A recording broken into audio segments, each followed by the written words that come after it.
Sejam bem-vindos ao primeiro episódio do OneCast. Nesse primeiro episódio, o pessoal da One, nós, o time da One, resolvemos trazer um convidado de peso aqui. E esse convidado é um amigo, é um amante do Global Mobility, escreve bem, grandes artigos, é uma pessoa que a gente vem já há muito tempo tentando convencê-lo a trazer aqui a participar do nosso evento, e ele finalmente está aqui com a gente. Então, com os senhores e senhoras, Daniel Margarido. Olá, tudo bom, pessoal? Obrigado aí pelo convite. A agenda é muito cheia, né, Dani? Infelizmente ou felizmente, não sei, a agenda, hoje em dia ninguém tem muita agenda para muita coisa, né? Mas que bom que dessa vez deu certo, casamos as nossas agendas, estamos aqui todos juntos. Maravilha, nós que agradecemos aí a sua presença aqui, a ilustre presença, é um prazer. Prazer é meu. Dani, a gente te acompanha já há um tempo dentro desse mundo de Global Mobility, desde a sua história, desde o início, você sempre teve esse viés, né, de trabalhar com os expatriados nesse mundo de mobilidade. O que te leva a isso? O que te levou a isso? Qual que é a sua formação? Como que começou tudo? É uma boa pergunta, na verdade. Eu sou formado em Relações Internacionais, né? Minha primeira formação foi essa. Só que até o momento de eu terminar a faculdade, eu não sabia o que era um expatriado. Na minha época, né? Isso já dá para falar que já tem um tempinho, mas na minha época de graduação, o expatriado não fazia parte, não era discutido no curso. A gente falava de direito internacional, a gente falava de relações entre estados, tinha uma visão muito mais, acho que pelo menos pelo viés do meu curso, um pouco mais político, né, das relações entre países, do que efetivamente falando sobre as pessoas que participam desse processo, os atores, não os atores grandes, né, como estados, governos, essas pessoas mais essas instituições maiores, mas sim as pessoas que vão no dia a dia. Eu fui conhecer o que era o expatriado no meu estágio. Eu fiz um estágio na Câmara Suíço-Brasileira. Nos meus últimos 6 meses, né, terminando a faculdade, correndo com o TCC, falei, vou para o estágio, que eu preciso pelo menos pegar um pouquinho do dia a dia de relações internacionais. E foi onde eu vi que existia uma modalidade nova, se eu podia dizer, pelo menos nova para mim na época. Isso faz quanto tempo? Entregando um pouquinho. Não, eu falo isso. Eu falo porque o sentido de Global Mobility no Brasil é bem recente, né? É novo em relação ao que a gente vê no exterior, Estados Unidos, Isso é verdade. Então é bem novo. Eu diria não só no Brasil, a América Latina ainda está, não vou dizer engatinhando, mas está com passos mais lentos em relação à Europa, em relação aos Estados Unidos. E eu comecei esse episódio da Câmara Suíça, para mim faz 15 anos. E deu para ver uma mudança muito grande no mundo de mobilidade, né? De onde eu peguei para onde eu conheci que era o expatriado. Não tinha um suporte, não tinha, né? Pelo menos nas experiências que eu tive, não tinham empresas ou áreas da empresa focadas nisso. Era do tipo, pega o seu visto e vai para lá. Uhum. E acho que nesse período, a área de mobilidade global ela começou a ter corpo. Mas se a gente compara ainda com os Estados Unidos, se a gente compara com a Europa, eu não digo ainda a Ásia, mas Estados Unidos e Europa acho que são grandes expoentes na questão de mobilidade global. A gente ainda tem muito a aprender, mas isso não é negativo. Isso permite que a gente veja o que já deu certo, o que não deu certo nessas regiões, nesses países, e possa fazer um trabalho diferente aqui na América Latina. Sim, eu tenho visto nas empresas aí, conversando com muita gente, é uma novidade, as pessoas estão começando a olhar para esse mercado de Global Mobility. Antigamente, assim, vamos despatriar um colaborador nosso, o RH vai lá e se vira. Na verdade, nem o RH se vira. O RH que fala inglês, vai lá. Antes era assim. Antes era a pessoa do RH que falava inglês, falava, tem um gringo ali, né? Coloca o seu curso de inglês para valer a pena e fala com ele lá. Isso. E nem sempre é isso que o expatriado precisa, né? Ele não precisa somente de alguém que fale a língua dele. Ele precisa... que isso beira, acho que discussões que a gente pode ter mais para frente sobre até onde vai o cuidado de mobilidade global, né? Mas ele precisa de alguém que, em suma, ajude ele a chegar e trabalhar, né? E esse é o foco de mobilidade. É uma preparação, né? Eu acho que você está indo para um país novo, é tudo diferente. É muita coisa. Então, imagina, sem essa preparação, você chega num outro país, você leva um susto. Esse choque de cultura, de comida, horário, é tudo. E aí você não sabe onde vai comer. o que vai comer. E um desses artigos que você coloca no Migramundo, né? Você considera que uma expatriação é uma experiência única para o expatriado ou para a expatriada.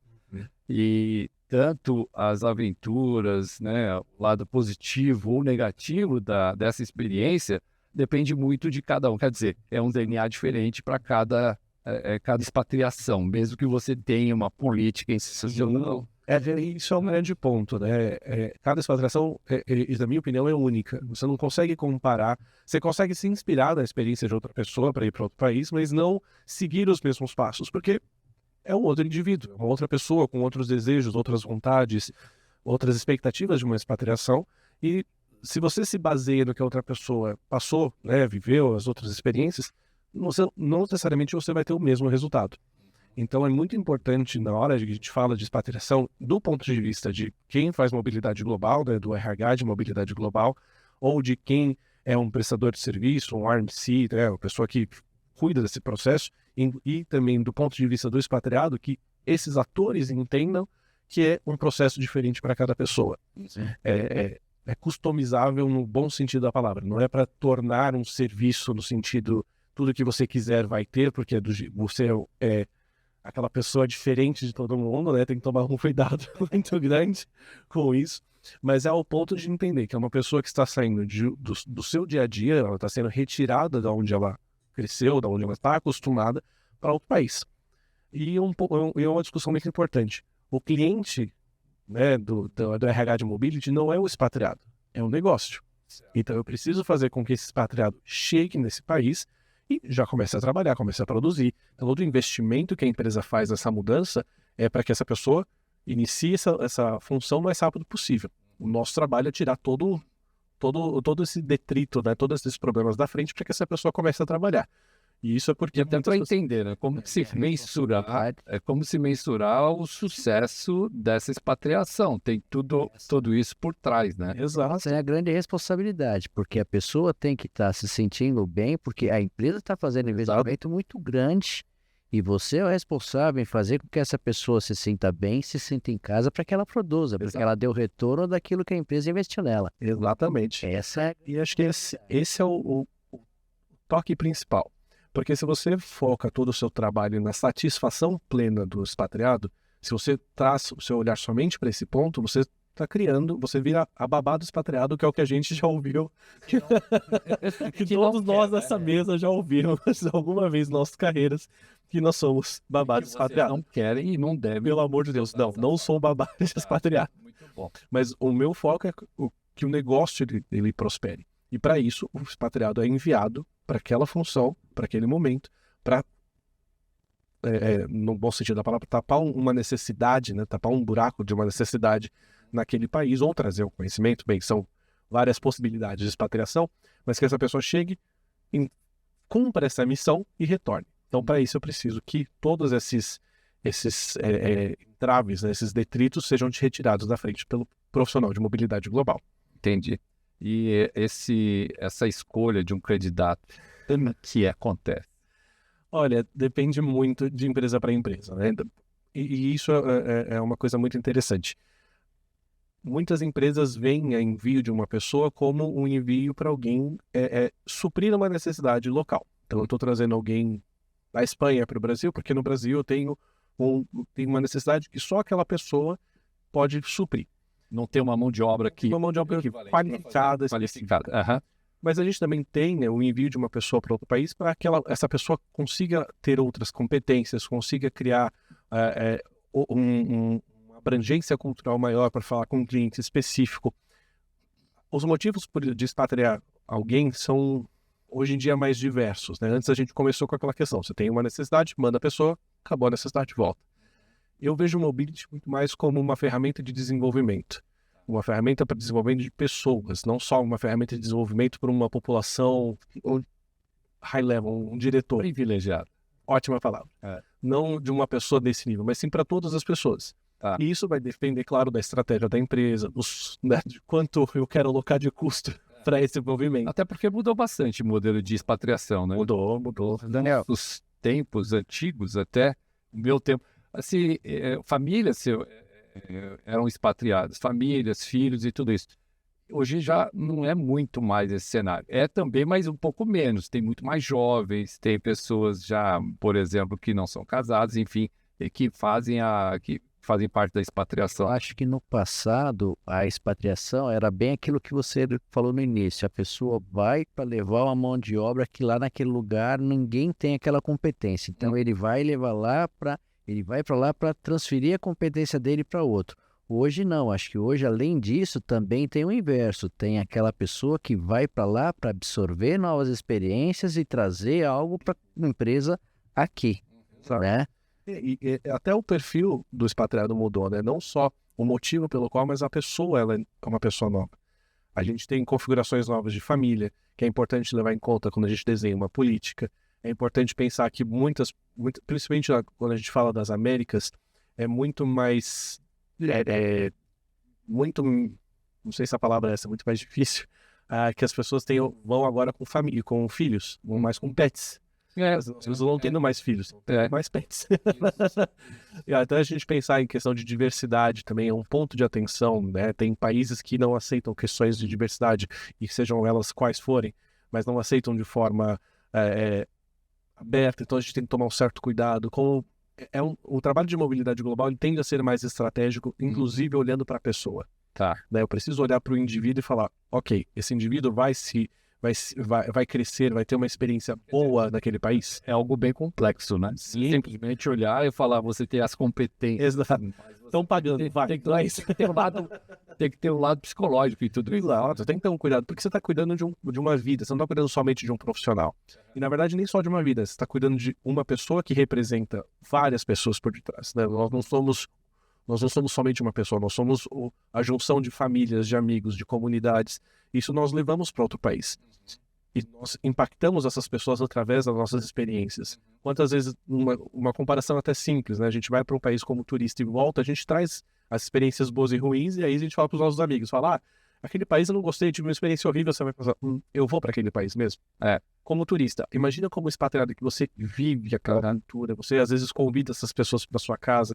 Então, quando a gente fala de mobilidade global, a gente nunca pode pensar em uma pessoa só como o nosso cliente. A gente tem que pensar no negócio, tem que pensar até olhando assim numa linguagem mais atual no ESG, né? no ESG, que é essa questão mais social do S do ESG, olhando em volta, o entorno, o que essas pessoas que participam dessa mobilidade, dessa expatriação dessa pessoa, o que essas pessoas por detrás, em volta, elas ganham. Qual o ganho que elas têm nesse processo? Uma pessoa que foi conhecer outro país, tem uma abrangência maior, conhece outra língua, conhece outra cultura. Eu sou parente, sou amigo. Poxa, que legal, vou aprender, vou me abrir mais para outra questão. Eu já trabalho uma questão de diversidade. Então a gente fala de uma miríade de coisas que o processo de mobilidade global acaba impactando, mas sem ver. É o que eu até converso, no spoiler do próximo. Como se mensura? É difícil. Difícil. É difícil, mas eu não quero dar spoiler da minha próxima coluna. Isso é bom, é bom. É bom, mas é uma Começar a pescar já para ver se eu consigo alguma coisa. E Dani, deixa eu te perguntar uma coisa. Por exemplo, Roberto recebeu um convite para ser expatriado. Quanto tempo de preparação? Ou passo a passo aqui no Brasil? Aí depende. Por que ele está sendo expatriado? É uma boa pergunta. Porque como a gente sabe, ele precisa do visto, ele precisa ter um apoio de impostos, porque, me perdoe o pessoal de impostos, mas imposto ninguém entende. A gente sabe que tem que pagar, por isso que a gente precisa de apoio. É uma cadeia, né? É uma cadeia. É uma cadeira. A gente precisa do apoio especializado de pessoas que cuidam de impostos, porque é uma linguagem única. Essa pessoa, então, como eu disse, precisa do visto para chegar lá, precisa entender dos impostos, estar em compliance com 2 países ao mesmo tempo, que já é um desafio, e um país já é difícil, e 2 países mais difícil ainda, e essa pessoa precisa se adaptar. Então, o como, acho que ele é muito prático hoje em dia. Hoje todo mundo sabe como mudar de país, sabe pelo menos as primeiras pedras nesse caminho. Mas acho que a pergunta inicial que a gente faz quando a gente expatria alguém, ou a gente pensa nessa possibilidade, é o porquê. Por que eu preciso mandar o Roberto pelo país? Eu preciso que ele desenvolva alguma coisa, eu preciso que lá ele traga a expertise dele, o conhecimento dele para aquela função e desenvolva ou abra o mercado. O que eu vou esperar, que é o famoso ROI da expatriação? O que eu espero que ele traga de volta depois dessa missão acabar? Então, são questões um pouco mais conceituais, eu sei, mas ao mesmo tempo são questões que precisam ser respondidas. Porque se eu não sei o porquê eu estou enviando o Roberto, então qualquer coisa que ele fizer lá fora, Então eu tenho uma provocação para você. vamos lá. Espadrinho o Roberto. Na verdade, assim, já ouvi muita gente falando, pô, tô trabalhando em tua empresa, tem o benefício de morar em outro país. E aí? O que você explica com isso? Olha, é que hoje a gente está com muito work from anywhere, né? Trabalho de qualquer lugar do mundo. Sim. Que ainda é um tema, na minha opinião, que ele requer um pouco mais de estudo, né? É um tema que impacta em muitas questões que não só o visto para você ir para aquele país, né? Então, a gente tem impactos trabalhistas, a gente tem impactos tributários, a gente tem impactos de vida, a gente tem impactos de cultura, porque se eu estou enviando alguém por tanto tempo para fora do país, eu tenho um descolamento da cultura daqui, então, no mínimo, eu vou voltar com essa pessoa diferente, né? Eu tenho que pensar também no método de trabalho. Essa pessoa vai estar em outra zona de tempo, então ela vai trabalhar em horários diferentes de mim. Então são questões para o work from anywhere, para o benefício de trabalhar de qualquer lugar do mundo, que ainda são é um tema ainda a ser melhor discutido. Sim. Né? A gente tem nômade digital. Nômade digital, por enquanto, só funciona para dev e para blogueira de viagem. Calma. Não é para todo mundo ainda. É para todo mundo, sim, mas eu acho que todos os profissionais, na hora de tomarem essa decisão, tem que tomar um cuidado maior. Né? Não é uma decisão que é pegar as malas e ir. É uma decisão que tem que ser muito bem estudada. E aí eu acho que entra uma das partes mais estratégicas de mobilidade global, é munir essa pessoa com essa decisão. Não é somente aprovar, né? Não é somente dizer, o Roberto vai pegar as malas dele e vai trabalhar aprovado, vai. Não é isso. É munir o Roberto com as informações que ele precisar, ele vai ter quais entraves naquele país. Olha, você tem que prestar atenção que depois de 180 dias no país, você se torna residente fiscal. Você tem que pagar imposto lá e aqui. Você quer pagar imposto lá e aqui? Ninguém quer pagar imposto lá e aqui. Já estou dando esse spoiler. Mas são pontos que precisam ser discutidos porque cada país tem uma regra, cada país tem um interesse. As fronteiras existem, por mais que elas estejam um pouco mais elásticas, um pouco mais sublimadas agora, elas ainda existem. Então, o profissional de mobilidade global precisa ajudar o profissional, né, sem esse sobrenome mobilidade global, né, o profissional a entender quais são esses impactos para tomar uma boa decisão. Ele precisa realmente ser consultivo e não somente alguém que fala, você vai viajar? Ok. Tá anotado na minha planilha. Uma outra provocação. A gente está falando de provocação. Esse podia se chamar Cast Provocações. Daniel do Calma dos Leões. Pois é. Você vê dessa forma que os provedores que atendem globalmente hoje, eles são competentes e profissionais para te ajudar ou te auxiliar, assessorar em tudo isso que você deseja, para que tenha o seu expatriado um sucesso no assignment.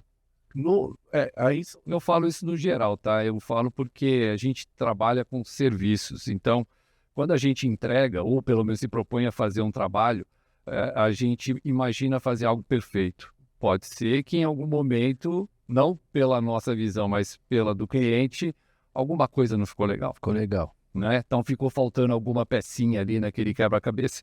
O que você acha de tudo isso? Eu tenho até discutido recentemente com algumas pessoas sobre o profissional de mobilidade global não ser uma pessoa que pode trabalhar sozinha. Eu preciso ter a confiança em parceiros, eu preciso ter pessoas que trabalhem comigo em que eu confie. Porque é impossível uma pessoa saber de tudo, de todos os países, ao mesmo tempo. E normalmente eu não atendo somente um expatriado, eu atendo no mínimo 20. No mínimo.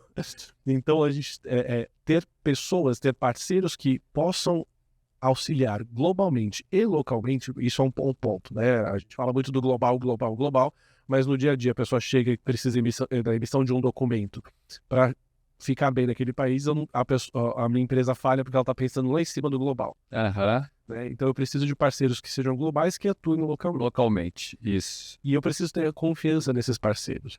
O mobility eu não posso fazer sozinho. Não existe maneira que um profissional de mobility faça um processo sozinho. Você até pode fazer, mas vai ficar uma lástima. Você vai ter uma péssima experiência para a pessoa. E é sério, você vai ter uma péssima experiência para a pessoa. né? Você não vai conseguir que o negócio floresça eu emitindo visto, eu procurando a sua casa, eu vendo a escola dos seus filhos, eu fazendo todo o processo de mudança, eu pensando no imposto, eu pensando no treinamento intercultural. Então, são muitas... É um tema multidisciplinar para se pensar sozinho. Então, eu preciso de pessoas que estejam do meu lado para poder fazer isso. Entendi. Né? Então, sem essa parceria, sem essa confiança, sem eu ter parceiros que eu confio e falo, vamos junto, olha, é esse o foco de mobility dessa empresa, é isso que a gente precisa fazer. Sem isso, não dá para ir para frente. Né? E esse é o desafio, a gente ter essa confiança, ter essa parceria, ter pessoas... É difícil falar empresas, né? Mas ter pessoas, eu vejo muito mais assim, ter pessoas que você confie no trabalho e possa falar, olha, eu estou mandando tal pessoa para tal país, pode me ajudar com isso, vai acontecer, te dou um histórico para a gente poder trabalhar junto. Tá? E aí que está também, né? Por não ser um trabalho sozinho, né, uma profissão de mobilidade, eu não posso somente entregar na mão do parceiro e falar, entrega, né, tipo, se vira, eu quero ir lançar. Exato. Assim, vai. Exato, não dá para fazer isso. Tem que ser um trabalho em conjunto, tem que ter essa troca. Nós somos parceiros, nós somos colegas de uma profissão em focos diferentes no campo. Tá. Mas ambos a gente quer, todo mundo, né, marcar, fazer algo bom, fazer uma boa entrega. Então, sem isso, acho que não dá para a gente seguir. Então, essa confiança, essa parceria. No geral, as empresas entendem que expatriar é investimento, né? É despesa. Isso é uma coisa que tem mudado, eu acho. Isso de uns 5, 10 anos para cá. Eu falo como se eu tivesse, né, 50 anos de experiência. Mas acho que tem mudado essa visão. Antes era uma visão do expatriado, a expatriação era um benefício. Tá. Você trabalhou tanto tempo de empresa, agora você vai ser expatriado. Né, a gente tinha, as expatriações eram de pessoas, diretores, de pessoas com cargos maiores. C-levels, né? C-levels, pessoas que tinham, né, 20 anos, 30 anos de empresa, falam, agora, né, o seu próximo passo é lá fora. E isso a gente até pode esbarrar um pouquinho na questão geracional, né? Hoje em dia a gente tem a expatriação por outros motivos, a expatriação ainda como manutenção de uma necessidade em outro país, ou ainda como até o desenvolvimento de outra pessoa. Mas eu acho que ainda a gente vai caminhar para uma questão mais estratégica, mais do porquê expatriar essa pessoa em específico, qual o ganho que essa pessoa, e não só a empresa, mas o que essa pessoa vai ter. Mas a gente também esbarra na questão geracional. Então, antes a gente tinha o expatriado, né, mais velho, que já tinha uma certa experiência, e agora a geração Y, que é a minha, que é a geração Z, são gerações que não esperam mais a empresa expatriar. Se eu quero ir para outro país, eu vou. Eu me viro naquele país e não é uma expatriação corporativa. Contrato aqui, abre o contrato lá, acabou. Vou ter uma experiência internacional por mim mesmo, já que a empresa não quer me mandar, eu vou. O que é legal, mas é esses pontos de cuidado que a gente tem que ter. Se a gente tem uma contratação em outro país, essa pessoa que está sendo contratada naquele país, ela tem todos os meios legais de ser contratado naquele país, ou a gente está contratando alguém que precisa de um auxílio para ficar legal, para ser contratado. Então, são questões que a gente precisa ainda estar disposto a conversar. Né? E esse working from anywhere que você citou, isso ajuda ou atrapalha, tipo, na movimentação física dessas pessoas? Digo, sair, ter o assignment em outros países, ou, por exemplo, aqui no Brasil ele pode ser um expatriado trabalhando para uma outra empresa, mas sem, de fato, sair aqui do nosso país. Isso muda? Você acha que esse trânsito de pessoas em relação ao mobility vai diminuir? O que você acha? Ou não tem nada a ver? Eu acho que muda. Não fica melhor nem pior. Muda. E é uma mudança necessária para o profissional de mobilidade. Por que eu digo isso? Infelizmente a gente teve a pandemia e infelizmente a gente foi forçado a olhar até a mobilidade de pessoas de uma forma diferente. Sim. Bem diferente. Processos mudaram. Quase 180, né? Não foi 180, mas foi quase 180. Sim. E essa nova configuração forçada, ela fez com que a gente olhasse, por exemplo, o work from anywhere. Ou a pessoa sendo expatriada por ela mesma. Eu quero ir, como a gente falou agora, seja por uma questão de ser de gerações diferentes, mas uma pessoa que vai lá e não precisa da ajuda da empresa. Eu vou fazer por mim mesmo. Eu acho que é uma questão mais de adaptação. Se a gente quer que a área de mobilidade global no Brasil e na América Latina, eu posso falar mais da nossa região, não posso falar das outras regiões, mas a gente quer que essa área cresça, que essa área tenha novas experiências, ela precisa ser uma área adaptável às novas demandas de mercado, às novas demandas das pessoas.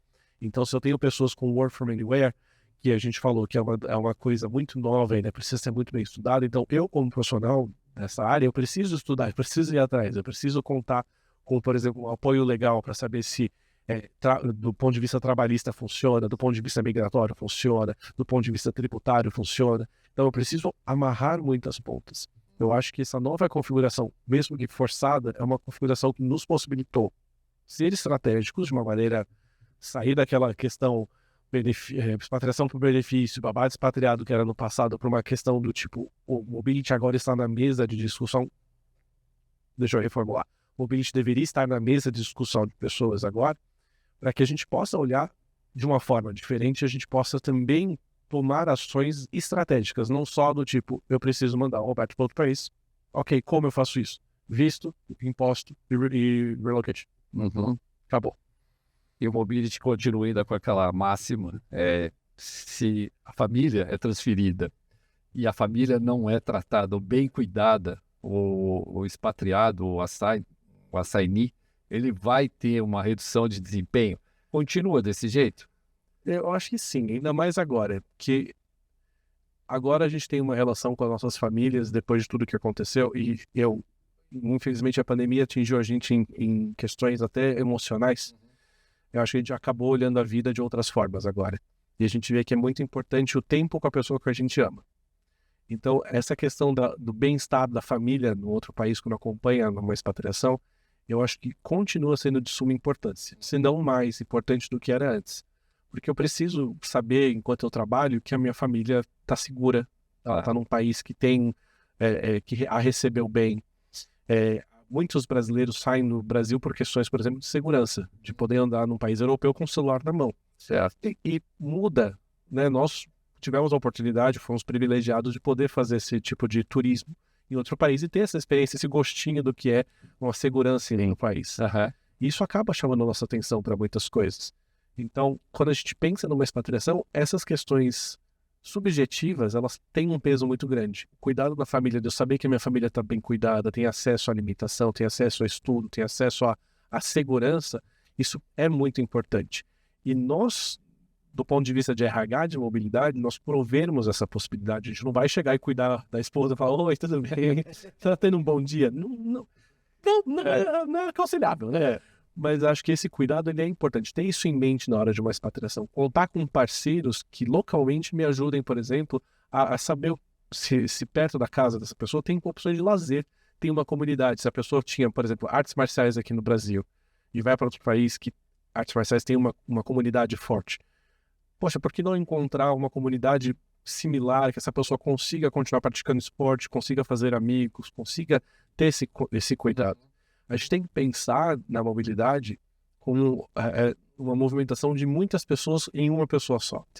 Eu pego pessoas, por exemplo, que têm um histórico religioso muito grande, né? Vão a igrejas, vão a centros religiosos regularmente. Tem uma comunidade, dá um problema, conseguem correr para essa comunidade no seu país de origem. Quando são expatriadas, há uma perda, uma ruptura muito grande. Ela perde a referência. Ela perde a referência, ela perde uma rede de segurança muito forte. Então, nós buscarmos, a gente não vai conseguir nunca suprir uma necessidade tão, né, uma situação tão interna, tão emocional. Mas a gente pode prover meios para que essa pessoa para minimizar, né, esse impacto, essa diferença do que tinha aqui e com o que ela está vendo lá do outro lado. O impacto vai acontecer, mas como a gente acolchoa esse expatriado para esse impacto... trabalho, de qualquer forma, artesanal. Então, pensar, né, que cada ponto é um ponto que se liga para fazer com que aquilo seja algo realizado com sucesso. E a maioria, depois de tudo isso, ainda quer voltar ou prefere continuar como um expatriado, ou morar fora, ou ser expatriado para um outro país?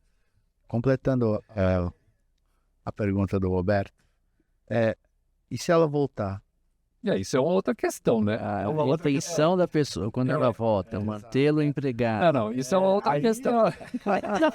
É esse buraco. Esse é o desafio. Esse é um desafio, né? Não, esse Desafio, né? Porque você está trazendo um cara qualificado, convivência, teve uma vivência no exterior, novas experiências, provavelmente já está com inglês fluente ou seja um outro idioma de outro país.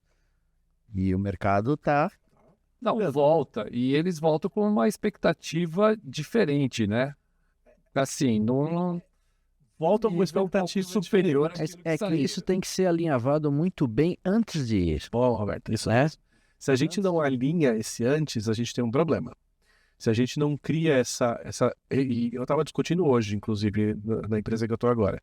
Se a gente não cria o senso de missão, ou seja, você está indo para cumprir uma missão e você, depois de 3 anos, 5 anos, não sei quantos anos, você tem que retornar. E esse retornar pode ser para o mesmo cargo, pode ser para um cargo, né, uma movimentação lateral, ou pode ser para um cargo maior. Primeiro, eu tenho que fechar esse acordo. O combinado não sai caro. Eu combinei com você que no final, depois de 3, 5 anos, você voltou para cá e é isso que vai acontecer. E durante esse processo de expatriação, se eu esqueci o expatriado lá, que acontecia muito no passado, eu esqueci. Ele está bem lá, deixa ele lá. Deixa ele lá, tá dando problema. Não está dando problema. No news, good news. É mais ou menos. Mas se a gente cria, se a gente cria o expatriado, se a gente esquece o expatriado, a gente não cria essa relação de cuidado da carreira, ele vai cuidar da própria carreira. Claro. Achar meios de ficar, ele vai chegar no Brasil, vai para outra empresa, ele vai ser, vai ser abordado. Então, ele vai ouvir o que estão dizendo ali do outro lado da cerca, e isso vai acontecer. Então, o grande desafio esse alinhamento que o Roberto falou, eu achei muito importante. É alinhar essa ida. Primeiro, eu tenho que alinhar. Você vai com um motivo de retorno. Segundo, eu não vou te esquecer lá. Eu vou te acompanhar, eu vou ter um business partner te acompanhando, eu vou ter o pessoal de carreiras falando com você. Eu não posso esquecer esse expatriado lá e esperar que depois de 3 anos a pessoa volte e fique super feliz por uma empresa que ele não conhece. Em 3 anos muda-se muita coisa dentro de uma empresa. Mas pelo que, ao meu ver, tá? Pessoas que vão para outros países, elas têm muito mais benefícios. Elas têm que ter mais benefícios. Exato. E aí ela volta, perde todos esses benefícios. Sim. Mas aí que está um bom ponto. Por que eu alinho antes? Por que eu envio essa pessoa com benefícios? Por que eu estou fazendo como empresa? Qual a minha estratégia em fazer com que essa pessoa ganhe benefícios? E quais são esses benefícios? Eu estou ajudando com aluguel. Beleza, eu tinha uma casa aqui, agora eu estou indo pagar aluguel em outro país. Colégio dos filhos. Colégio dos filhos. Eu pagava uma escola, eu tinha meus filhos numa escola pública no Brasil. Eu estou mandando para daí porque muitos não querem voltar, eles querem ser expatriados ou continuar como expatriados. Para manter os benefícios. O benefício é uma segurança. Ser expatriado. Uma segurança. Exato. Pensa, inclusive, no expatriado americano vindo para o Brasil, ganhando em dólar. Ele é feio aqui. Claro. É maravilhoso. Sim. Ele tem carro blindado, ele tem um chofer normalmente. Não todos, né? Mas tem essa pompa que é criada. Uma região muito mais segura. Uma região segura. Agora nos melhores lugares da cidade. Exato. Você tem esse glamour da expatriação. Pois é. É um desafio você fazer isso. Então, eu acho que, na minha opinião, é justamente você amarrar muito bem por que eu estou dando esses benefícios para você. E, realmente, são benefícios que eu tenho que falar para você. São durante a sua expatriação. Você está voltando de onde você veio. Sim. Por isso que esse senso de missão, esse compromisso, é uma missão, ele tem que ser muito... Mas isso está mudando. Ele não. Ele não coloca na cabeça que ele precisa ter uma missão e ele... Mas aí ele está com outro... Ele volta bem pela estaca zero. Não, né? A gente tem um grande problema, não digo um grande problema, mas é o desafio do pessoal de mobilidade, e eu estou incluso nisso, em fazer isso ser claro. Claro que a gente está falando de pessoas. Pessoas podem entender o que elas quiserem do que a gente está falando. Normal. Então, primeiro que a gente precisa combinar muito bem. Mas esses desvios vão acontecer. Essa pessoa em outro país, imagina uma pessoa saindo do Brasil e indo para a Alemanha, que tem acesso, que tem segurança, que tem acesso a escola, tem acesso à educação de uma forma, até cultura de uma forma diferente que a gente consome. é um choque muito grande. Então, é difícil voltar. É difícil ir num primeiro momento, Mas quando você chega, se você tem aquela onda de... isso. E aí, na volta, acho que é um pouquinho pior. E aí a gente tem, a volta, uma empresa que esqueceu a pessoa lá. A gente tem o impacto do retorno, o impacto da repatriação. Tem pouco material ainda falando sobre isso. Tem pessoas que fazem um trabalho maravilhoso no nosso mercado sobre isso, mas ainda são Poucas empresas que fazem isso. A gente precisa discutir isso mais. Sim. O impacto da repatriação. Aham. E a gente tem que trabalhar com os combinados. Eu acho que é muito importante a gente colocar as cartas na mesa para esse expatriado e sair daquela visão do benefício e vir para a visão da missão. Tá. Que é um desafio. Não vai sanar, né? Talvez benefício igual privilégio, vamos pensar, né? E depois voltar para o lado da missão e do cumprimento daquilo, da tarefa que tem que ser feita. Você pensa em ser expatriado? Depois de 15 anos trabalhando nisso.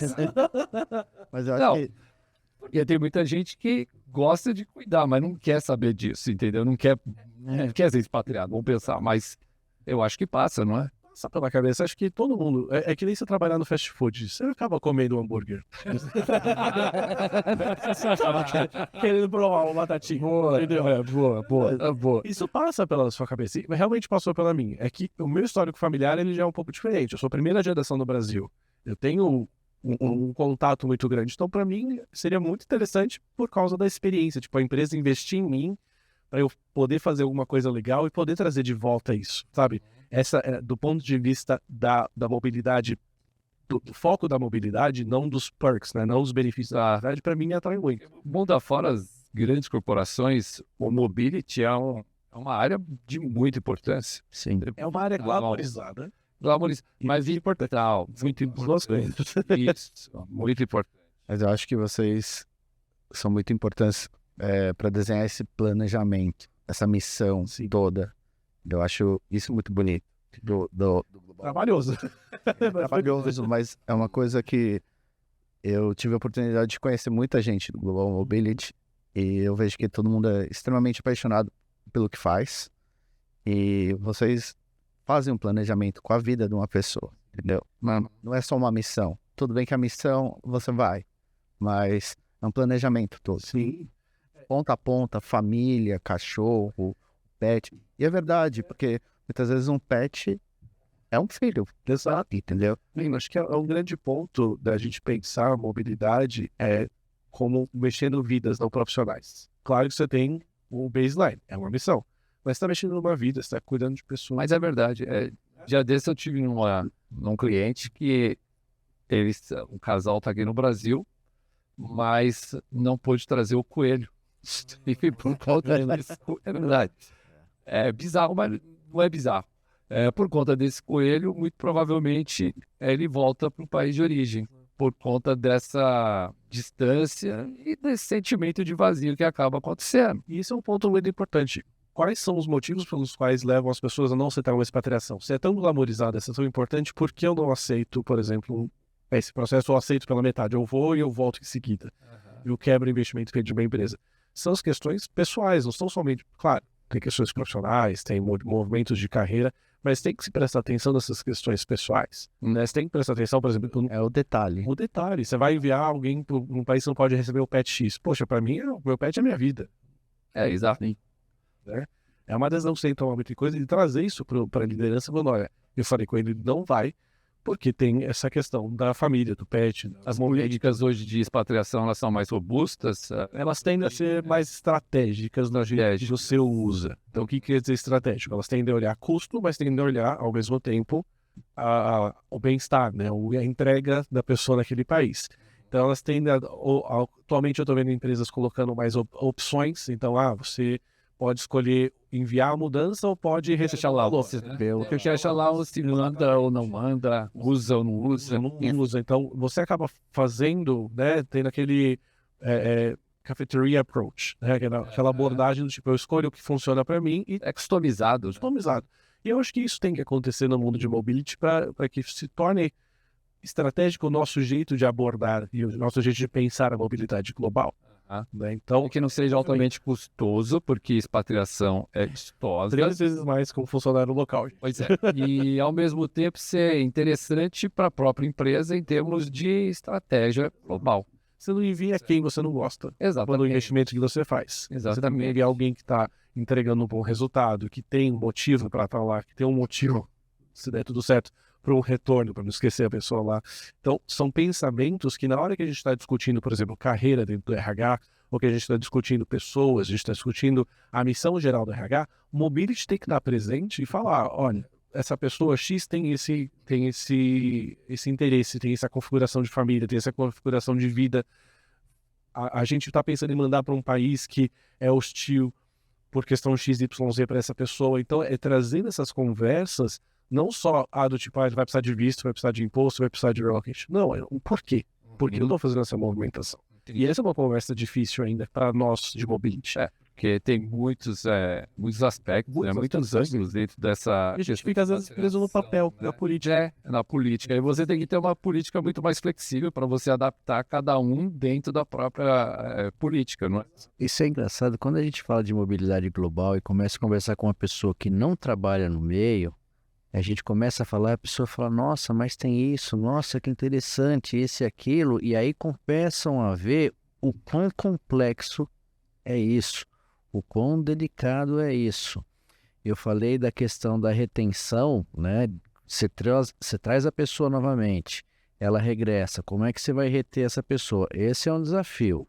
Mas eu vou perguntar para ele agora um outro que eu vivenciei o caso, que acho que isso aí é uma coisa assim que é extremamente delicado.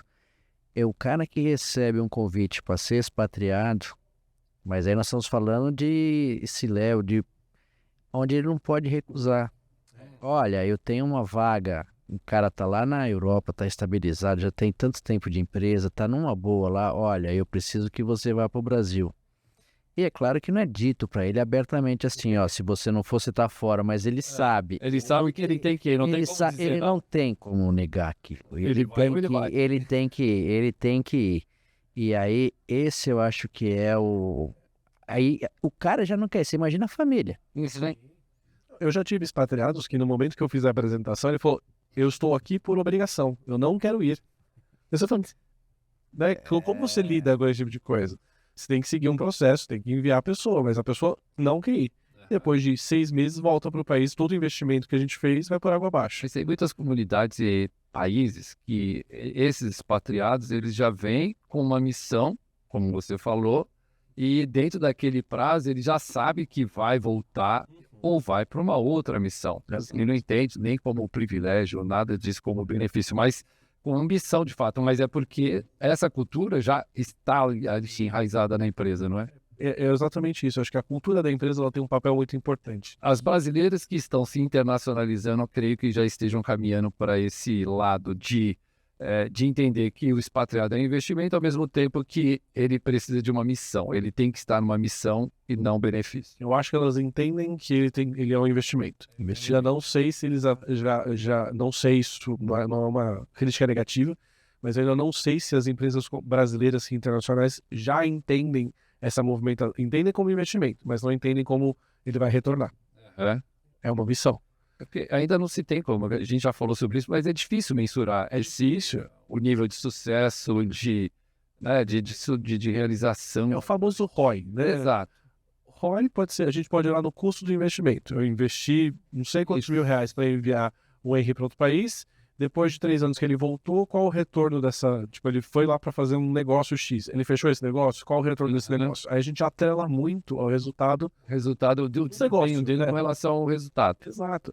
Mas a gente tem que...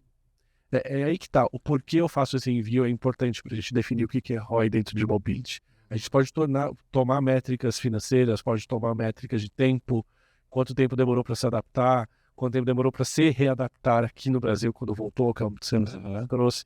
Esses são pequenos pontos, eu acho, que formam um todo. Saber o porquê eu estou enviando alguém para outro país, eu acho que é um dos pontos principais pelos quais eu consigo mensurar o sucesso. Se eu fui para tapar uma necessidade técnica, né, para suprir uma necessidade técnica no país, foi suprido? Ou eu fiz um trabalho meia boca só porque estavam pagando e aproveitei para viajar o final de semana, todos os finais de semana para outros países da Europa? Tem um ponto, a gente acaba, infelizmente ou infelizmente, ainda não existem métricas para a mobility como um todo. A gente tem métricas financeiras, tem métricas de negócio que acho que podem ajudar a gente a chegar num denominador comum.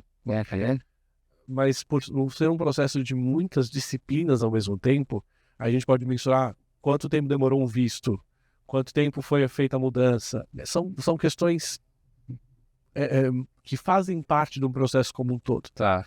Então acho que ainda é muito liminar. Porque quando você leva em consideração a cadeia de mobilidade, e aí a gente fala de todos os aspectos de serviço, é algo que é valioso, é interessante. Quando você coloca tudo na cesta, você vai ver que não é só um relocation, não é só uma imigração, nem um fiscal, nem uma mudança. É todo o conjunto, né? Então, isso tudo tem que levar em consideração para entender a validade desse investimento e o retorno dele. Sim, exato. E eu acho que por nós estarmos nos tornando mais estratégicos, ou ter um pensamento mais estratégico, eu acho que isso vai começar a clarear com o tempo. E isso é claro, uma construção. É que nem o Work from Anywhere, uma construção. A gente precisa saber o que está acontecendo, precisa saber o que a gente tem na mão para poder fazer um bom trabalho. E acho que isso, esse momento do mensurar esse investimento de mobility, o retorno desse investimento de mobility, ele está começando a tomar mais corpo. Mas ainda acho que tem algumas discussões que precisam ser feitas. O que é esse corpo, né? Isso aqui no Brasil precisa bastante, né? Precisa, afinal. A gente está falando de uma economia que é um pouco mais desafiadora e que a gente precisa tomar cuidado, né? Quando a gente está mudando uma pessoa de um país para outro, a gente precisa falar, opa! O Brasil é atrativo para o estrangeiro ainda, para expatriação, ou não? Ou digo assim, países da América Latina, mas bem longe do Brasil. Eu acho que a gente é atrativo se você vem de países com moeda forte. Estados Unidos e Europa, a gente é muito atrativo aqui no Brasil, porque você tem um acesso a muitas coisas diferentes. Você coloca o seu filho no Upgraded. Você tem esses acessos. Fora no Panamá. Você tem acesso a coisas diferentes. Então, deste ponto de vista puramente não, né? De financeira e experiência, é atrativo. Mas a gente tem coisas que vão contra. Segurança brasileira é um desafio. A questão da estabilidade política é levada em conta em cálculos de... A segurança acho que é mais, não é? Pesa bastante porque acho que a gente tem uma venda não muito bonita lá fora do ponto de vista do que é falado sobre o Brasil.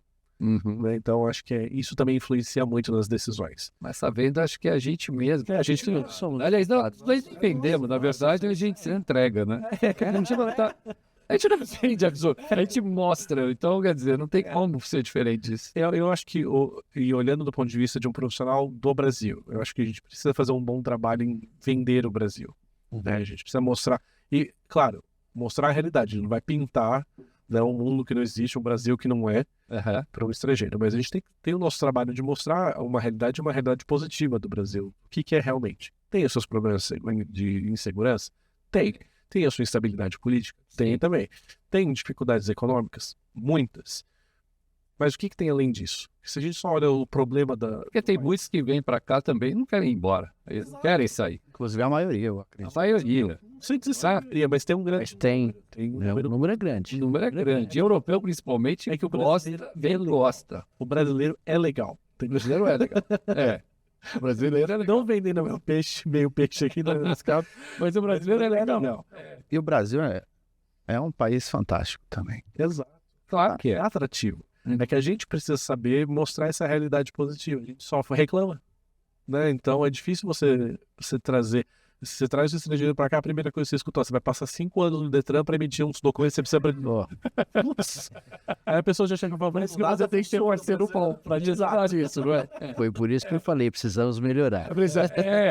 Mas é verdade. Mas a primeira coisa que você chegou e falou, você vai passar 5 horas numa fila para emitir um documento. Você fala, que legal. Você vai ficar 5 horas lá para emitir a CNH, você vai embora depois 30 dias para ela chegar a casa. Existe. Mas pelo menos a parte de documentação de mudança já melhorou bastante. Sim, isso aí já... Por exemplo, eu conheci um japonês que veio do Japão, tava morando aqui, tava trabalho aqui numa empresa. Ele não quis voltar. Ele falou, aqui no Brasil não tem terremoto, aqui no Brasil não neva, não tem um frio muito forte. Então ele falou assim, cara, comida boa, pessoas pessoas legais, entendeu? Então ele falou, eu não quero voltar. Então, mas isso foi o que o Daniel falou, que a gente tem que vender isso lá fora, porque lá fora ninguém fala, ó, o Brasil, a comida lá é boa, você que sai da Europa vai para lá, você vai com a moeda, sai da moeda forte, vai para lá, tudo vai ser barato, você vai morar bem, lá não tem terremoto, isso, aquilo, não. O pessoal fala, olha, lá você não pode ficar na rua com o celular na mão, senão vai passar um cara, vai levar seu celular. O pessoal deve estar assistindo muito da O seu carro tem que ser blindado, a gente só vende a coisa Cara, ruim. mas se você vai para qualquer cidade grande, Exato, tem para Nova York, lá no hotel a pessoa fala segura, você corre esse risco. é lógico. Não é Mas no Brasil a gente vende como se fosse unicamente daqui. Exatamente, Esse é o grande problema. exatamente. A gente tem desafios, e é uma coisa que a gente fala até no processo que eu falo dos meus clientes. Você vai ser o mesmo em outro país. Os desafios que você tem aqui, você vai ter os mesmos desafios pessoais lá. E ainda em outra língua, outra cultura. Você ainda vai precisar pagar conta. Como é que se você precisar ir no banco pagar uma conta, tudo bem que ninguém mais vai no banco hoje em dia. Eu nunca fui na minha agência bancária. Né? Mas se você precisar ir no banco daquele país, você vai precisar pegar fila, você vai precisar fazer se entender pro caixa, você vai ter que fazer aquele compromisso. São os problemas que você passa no Brasil. Você não é uma outra pessoa, não é uma novela da Globo. É uma coisa totalmente... É a sua vida naquele outro país. Então não dá para você também criar uma glamorização de que tudo vai ser novo, tudo é lindo, é maravilhoso. No primeiro momento, uma expectativa é que o impacto é positivo, mas depois de um certo tempo, aquilo tem uma tendência... Uns 2, 3 meses. Uns 2, 3 meses. Aí depois entra numa estabilidade, depois aí entra no normal, mais ou menos. A gente espera que normalize. Mais ou menos. Mas é um desafio. Na realidade, a pessoa tende a se apegar com o que é bom. É. Então, o gringo que vem para cá, ele não quer ir embora porque ele se apegou no que é bom. Aqui nós falamos, a comida, mora bem, o clima é bom, não tem terremoto, isso e aquilo. O brasileiro vai para fora e ele não quer voltar porque lá ele tem segurança, lá a escola pública é boa. Então, as pessoas se apegam naquilo que é bom da onde ela está. E essa mudança... só tomaria cuidado para a gente não acabar não vendendo um mundo totalmente novo. Que é justamente isso que acaba... Aqueles vídeos no TikTok, geração Z vai me entender. Aqueles vídeos do TikTok que falam, o que eu compro no mercado com 10 euros? Tá bom, você tem 10 euros, você gasta, você compra muita coisa no mercado. Mas quanto você precisou trabalhar para ganhar 10 euros? Quanto tempo você trabalhou lá para... Né, o que você enfrentou? Qual é o seu dia a dia lá? Então, é um cuidado que a gente tem que ter na hora de expatriar alguém. Senão a gente cria um monstro, uma pessoa que vai totalmente deslumbrada, chega lá, tem aquele impacto, aquele choque de realidade e fala, opa, não é nada daquilo. O que eu comprei aqui? O que eu fiz da minha vida? E, Dani, que conselho você daria para uma pessoa que está considerando trabalhar no exterior? Trabalhar no exterior. Eu até escrevi um pouquinho essa semana sobre isso. É spoiler de novo? Não. Já foi. Eu tô ligado aqui. Você escreve bem os artigos, é interessante. Impressão sua. Inclusive, depois a gente vai botar um QR Code aqui na tela. E aí vocês comecem a seguir o Dani Margarido. Por favor. Ele escreve bastante matérias aí, super legais, artigos super legais sobre Global Mobility. Então, se puder, a gente fica aqui até umas 10 da noite batendo papo. É verdade. Mas acho que um primeiro conselho que eu dou é não acredite... Não é que não acredite, vamos mudar essa frase para não ficar estranho, dar o corte, pessoal. Corte. Mas tenha certo cuidado com as pessoas que já foram e falaram que o caminho é fácil. Porque como a gente começou falando, né? Os desafios de uma pessoa são totalmente diferentes dos desafios de outra pessoa. Você é um indivíduo totalmente diferente de outra pessoa. Não dá para você se basear em todos os passos que aquela pessoa tomou para chegar naquele lugar. Então, se você quer trabalhar no exterior primeiro, né, estude muito sobre outro país a qual você deseja ir. Saiba a língua. Eu não sei quantas pessoas que já ouviram falar que eu sou de mobility das empresas, quando eu já trabalhei um pouquinho em algumas empresas, vinham para mim falar, me expatria. Expatria, tá bom? Qual país está pensando? Qualquer um aí. Como é que é qualquer um aí, gente? Aí a gente começa a perguntar, tipo, mas você fala outra língua, você conhece outra cultura? Eu só falo português. Eu falo, tá bom, posso te mandar para Angola, posso te mandar para Macau, posso te mandar para Portugal, e tá tudo certo, né? Ok, é possível, mas se você não sabe para onde você quer ir, qualquer caminho é caminho. Né? Então, tudo acaba servindo e nada acaba servindo no final das contas. Então, é saber onde você quer ir, estude um pouquinho, se preparar. Seja curioso sobre o país onde você quer trabalhar. E se você já está numa empresa multinacional, fale com o profissional de mobility. Porque por mais que a pessoa não vai falar assim, tá bom, eu queria só que você falasse comigo para eu te expatriar. Não vai falar isso. Mas vai te posicionar, por exemplo, para a área interna de vagas, que tem as vagas internacionais da empresa. Vai te dar o caminho para você falar, putz, tem uma vaga no país X que eu tenho as habilidades. Poxa, que bom, então ó, já está aqui o caminho, fala com tal pessoa, faz essas conexões. E terceiro, acho que na hora que você faz esse processo de mudança, você tem uma mentalidade de curiosidade. Você está indo para outro país, não como um brasileiro, você está indo como um desbravador. Você está indo como alguém que está conhecendo algo novo. Então, ser curioso quanto à cultura da outra pessoa, ser respeitoso quanto ao que você está conhecendo, porque às vezes brasileiro, a gente tem fama de falar muito alto nas coisas e acaba tirando, por exemplo, coisas que são mais solenes. A gente acaba... Treinamentos culturais funcionam. Treinamento cultural é uma ferramenta necessária. É necessário. É necessário. Olha. E funciona. É a primeira coisa que cortam quando falam de consultoria. Quando se fala de custo, é exatamente isso. Mas é uma coisa crucial. Ter um treinamento intercultural que te prepare até para saber como... Tem culturas que você não pode apertar a mão, tem culturas que você tem que se manter, você não pode apertar, cumprimentar uma mulher, você tem que tomar muitos cuidados, e são cuidados de respeito, não são cuidados que estão te impondo, mas você tem que ser respeitoso. Né? Exato. Quando não pode. Ou até onde você pode aceitar, tem limites. Então, esse processo de treinamento cultural, ele é necessário, ele é crucial não só para um negócio, mas para a vida de uma pessoa. Isso é verdade. Muito bom. Eu adorei o papo. O papo até Me chamem mais vezes. Ficar falando. Você gostou dele? Foi.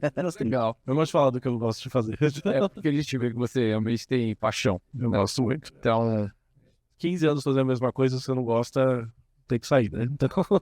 Então, só que assim, 15 anos fazendo a mesma coisa, mas ao mesmo tempo não é fazendo a mesma coisa. Não, O ponto de trabalhar nessa área é isso. é nada igual. Você não tem dois processos iguais. é porque você teve um lado de provider, Eu trabalhei dos dois lados do balcão, né? dos dois lados, desse lado e do lado de lá. Qual que é mais difícil, Lê? Difícil, eu acho. Trabalhar com o Caio, da Carta. Um abraço. Saudade, Caio. Saudade de você. Mas eu acho que o desafio, não digo mais difícil, mas são desafios totalmente diferentes. Do lado de RH, eu tenho que ver a pessoa de ponta a ponta. E no final das contas, depois de 3 anos, ela está do meu lado de novo. Então eu tenho que cuidar bem dessa pessoa.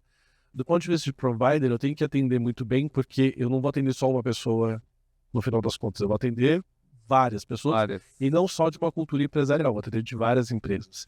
Então saber mudar esse chip aí de cultura de uma empresa para outro, jeito de atender, fazer um bom trabalho é diferente. É um desafio. Então não dá para dizer que é melhor ou pior, mas são desafios totalmente diferentes e são desafios totalmente legais. Eu gosto muito desses desafios, particularmente. Então é saber navegar, eu acho. Posso te fazer mais uma última pergunta? Pode perguntar mais, eu adorei. Por exemplo, pessoal do RH, eu acompanho vocês muito em eventos e tudo mais, e eu vejo que aparece muita gente de RH, realmente, que não é um Global Mobility, mas está interessada nessa área. Queria que você falasse um pouco de como ela se prepara, para que caminho que ela começa para entrar nesse... Vou vender meu peixe. Para começar, me sigam na LinkedIn. Me leiam lá no Migramundo. Um abraço, pessoal do Migramundo. Mas eu acho que por onde começar? É difícil porque depende de onde vem essa demanda para começo de conversa. Às vezes é do tipo, tenho que mandar alguém para os Estados Unidos amanhã. Né? Primeira coisa que você faz. Ok, como eu faço isso? Beleza. Valeu, eu também preciso. Mas entender primeiro essa demanda. Beleza. Pode vir de várias formas. Mas eu acho que, primeiro, utilizar, graças a Deus a gente tem hoje acesso à informação muito fácil. Utilizar o primeiro Google, como enviar um... Tô brincando. Inteligência artificial. Chat GPT, como enviar um livro para por aí. Mas acho que primeiro buscar referências. É como se fosse um trabalho de TCC. Você vai buscar referências para basear o seu trabalho. Então, buscar pessoas, empresas que já trabalham com isso, empresas que têm as necessidades básicas de um expatriado. Então, a gente vai olhar para a imigração, a pessoa precisa de um visto. Então, quais empresas me ajudam com o visto? A pessoa precisa de impostos. Poxa, precisa pagar os impostos, não precisa de imposto. Ninguém precisa de imposto, precisa pagar imposto. Então, como é que eu faço isso? Como é que eu estou em compliance, tanto quanto empresa, quanto como pessoa? Tem um tripé, né, de mobilidade. O terceiro é a parte de relocation. Relocation não é só buscar uma casa. É o envio da minha casa, o envio dos meus bens. É a chegada em outro país. É buscar onde eu vou ficar, né, nesse primeiro impacto. Acho que ter referências para esse tripé já te ajuda em muita coisa. E agora, graças a Deus, a gente tem cursos falando de mobilidade global no Brasil e no exterior. No exterior pode ser um pouco mais difícil o acesso, porque, né, pagar em dólares e euros as taxas são um pouco complicadas. Mas no Brasil agora a gente tem cursos falando sobre isso. Não sei se pode falar do... Pode. Tem o Master Expat, que é... Mabel é uma das pessoas que... Uma das, não posso falar. A outra é a Patrícia, tchau, Patrícia. Mas a Mabel é uma pessoa que traz... Ela traduz toda essa necessidade para uma pessoa que está começando, ou uma pessoa que já tem uma certa maturidade na área, mas precisa se reciclar. Então, hoje em dia, a gente está, graças a Deus, num outro momento de mobilidade global. Se a gente comparar no passado, que muitas vezes eram as secretárias que faziam mobilidade global. Cara, aprendi a dar, ela fazia da mochilaça, a secretária que cuidava. Ou a gerente de RH que cuidava de legislação, atriz também. Exatamente, é uma pessoa que não trata com pessoas no sentido assim, de RH, do ponto de vista de gestão estratégica de pessoas, mas uma pessoa que está lá. Tipo, vão enviar um chefe para outro país. Departamento que eu faço, Departamento Pessoal Internacional. Exato. Então, hoje em dia, a gente tem, graças a Deus, a gente tem acesso, a gente tem como começar. Então, acho que o primeiro ponto é buscar essas referências. Quem são, nesse tripé, quem são as empresas que podem me atender? Buscar conhecimento, ter cursos específicos e seguir Daniel Margarida nas redes sociais. Minha pergunta surgiu porque o último evento que eu fui, eu conheci três pessoas que são de RH e estavam lá para entender um pouco do mercado, porque falou, putz, minha empresa vai despatriar 2 pessoas e eu que vou fazer praticamente tudo. Então eu vim entender como funciona, ver se conhecer, pegar referências de pessoas num evento de global. E é uma maneira muito, muito boa. Eu acho que a comunidade de mobilidade global no Brasil, ela tem ficado cada vez mais sólida, mais forte. E isso é muito bom, porque você tem pessoas que viram coisas diferentes e conseguem trazer resultados diferentes para um problema. Então, acessar essas pessoas é importante, pessoas que são referências. Hoje, o LinkedIn, na minha opinião, não é uma ferramenta para procurar emprego, é uma ferramenta para você criar networking. Então, buscar pessoas que são referências para justamente conectar. Esses dias eu recebi um contato de uma pessoa que ela está enviando pela primeira vez pessoas para os Estados Unidos. Poxa, que legal, a gente tem a oportunidade de partilhar um pouquinho, direcionar, fala com tal empresa, eu trabalhei com essa empresa. Mesmo pelo LinkedIn você tem vários fóruns, né, de mobilidade. Exato. Isso é muito mais lá fora. Aqui eu acho que a gente ainda... Mas eu participo, você participa. Sim. Então a gente tem informações todos os dias. Eu acho que como mobilidade global, em geral, a gente precisa criar essa comunidade, tipo, ter essa parceria, essa troca. Né? Não ficar do tipo... se vira lá, vai lá, fala com o Daimoniz, mas é criar essa rede de contatos e dar importância devida para essa área. Exato, porque como é um tema que como a gente falou, multidisciplinar, ninguém sabe tudo. Mas sempre tem alguém que teve uma experiência diferente e é aquela pessoa que você precisa para resolver o seu problema. Então a gente precisa ter essa comunidade forte, criada aqui. Essa troca, né? Essa troca de informação. E o mercado muda muito, né? Muito rápido. Isso aí. Dani, obrigado pela participação, por esse primeiro evento, foi sensacional, foi fantástico. E é importante dizer que é um evento que é aberto não só para o Global Mobility, mas para outras pessoas que têm uma história para contar, que têm uma trajetória profissional que pode compartilhar com a gente aqui também. Então, esse foi o pontapé. Esse nosso OneCast foi o primeiro episódio. Esperamos que muitos que virão. E outros serão convidados e com certeza, quando isso for publicado e subir, muita gente vai olhar e vai querer participar, porque vai ser sim um fórum de discussão, de debate, de troca de ideias. Sim.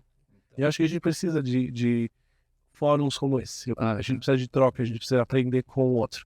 A gente acaba ficando escondidinho. E assim, falando a verdade, a gente está sendo vanguardista. Exato. Né? Porque ninguém fez. A gente está fazendo pela primeira vez. Acho que isso é muito importante salientar também. É uma ideia diferente e a gente vai colocar em prática para seguir com outros episódios. E quem sabe você volta para cá para contar mais histórias. Isso é prazeroso fomentar a experiência, né? Contar aquilo, transferir a experiência para as pessoas. Isso é gostoso, isso é prazeroso. Não, Você sabe, a gente acaba Sim. ficando focado tanto no trabalho que a gente Nossa, esquece de falar. Ali, a gente. obrigado, foi muito bom. Eu que agradeço. Muito bom Muito obrigado pelo convite de inaugurar esse espaço. Muito obrigado mesmo. Contem comigo. Estou super à disposição. Maravilha. Legal. Então, pessoal, obrigado aí pela presença de todo mundo e até o próximo OneCast. Obrigado. Obrigado, gente. Obrigado.